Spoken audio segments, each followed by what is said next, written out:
Okay, tell me if this sounds familiar.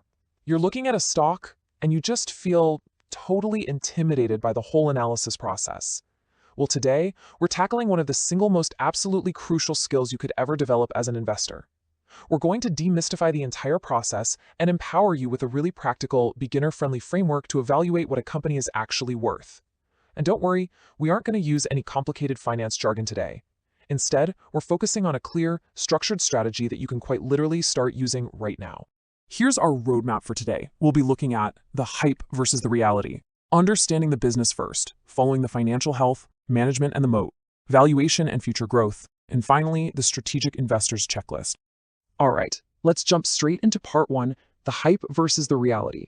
Basically, how to stop buying blindly. Let's be totally honest for a second here. It is so incredibly easy for beginners to fall into a classic trap, throwing money at hot internet tips, trending ticker symbols, and pure unadulterated hype, but doing absolutely zero research and buying blindly. That's not investing. It's basically just a really expensive casino trip. Smart investors, on the other hand, rely on deep research, careful analysis, practical frameworks, and a solid understanding of the business itself. We have to stop just hoping for the best and start using a real structured strategy before putting our hard-earned money on the line. Moving on to section 2. Understanding the business first. This is step 1. Before you even think about glancing at a complicated balance sheet, you have to answer the most fundamental question imaginable. What does this company actually do? If you can't explain in plain, everyday English what products they sell, what services they offer, who their core customers are, and exactly how the cash enters the register, well, you're entirely flying blind. So the bottom line here is that if you can't explain the business model simply, you probably shouldn't be investing in it yet. Great investors absolutely understand what they own. They don't just buy random ticker symbols floating across a screen. They buy actual, living, breathing businesses. Okay, section 3, following the financial health, which covers steps 2 through 5. Step 2 asks a super basic but wildly important question. Is this company actually generating a profit? Look, a business can be wildly popular online, it can have millions of devoted followers, and it can still lose cash every single day.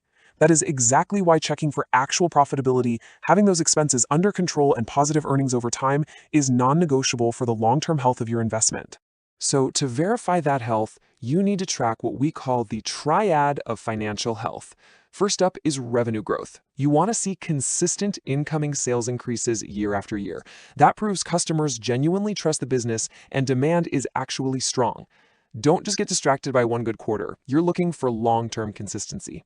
Second, profit growth. A company can sell a massive amount of products and still struggle financially, so you need to see them earning more efficiently, not just pushing more volume. And third, debt management. Now, debt isn't always bad. Actually, scotch that. A lot of world-class companies use it strategically, but too much debt can absolutely destroy a company during a rough economy. You want to see comfortable obligations that give the business total flexibility when times get tough. Section 4, management and the moat. These are steps 6 through 8. For step 6, I want you to put yourself in the shoes of a consumer. Why do people pick this specific business and completely ignore its rivals? Instead of taking their money somewhere else, what makes this company so undeniably special? In the investing world, we call this a moat, like a castle moat, right? Stripping away all the fancy finance jargon, a moat simply describes the unique competitive advantages protecting the business from its rivals. This could be incredibly strong brand recognition, fiercely loyal customers, some innovative piece of unique technology, or even just lower operating costs that let them offer better, cheaper products. Companies with a strong moat inevitably survive longer and grow much, much stronger over time. Step 7 shifts the focus to the very top. Who is actually running the show? Because let's face it, totally incompetent leadership can sink a fundamentally brilliant business. You have to evaluate the captain steering the ship. You need to ask yourself if the management team is making smart, responsible, long-term decisions. Are they growing responsibly? Do they communicate transparently with you, the investor? Now for step 8, we zoom way out to the broader industry. A great company in a dying industry is basically swimming upstream.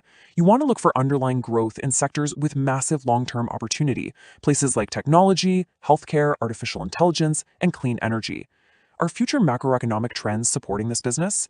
Just remember, you always want to deeply analyze the specific business itself rather than just blindly following temporary industry hype. All right, Section 5, Valuation and Future Growth. This brings us to steps 9 and 10. Step 9. Guys, this is where beginners make their single most expensive mistake. Listen closely.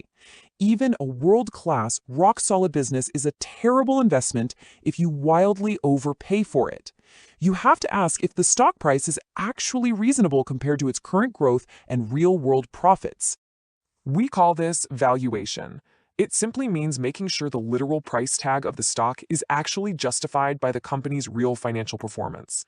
Smart investors care deeply about true value. They do not just buy based on today's fleeting popularity or market euphoria.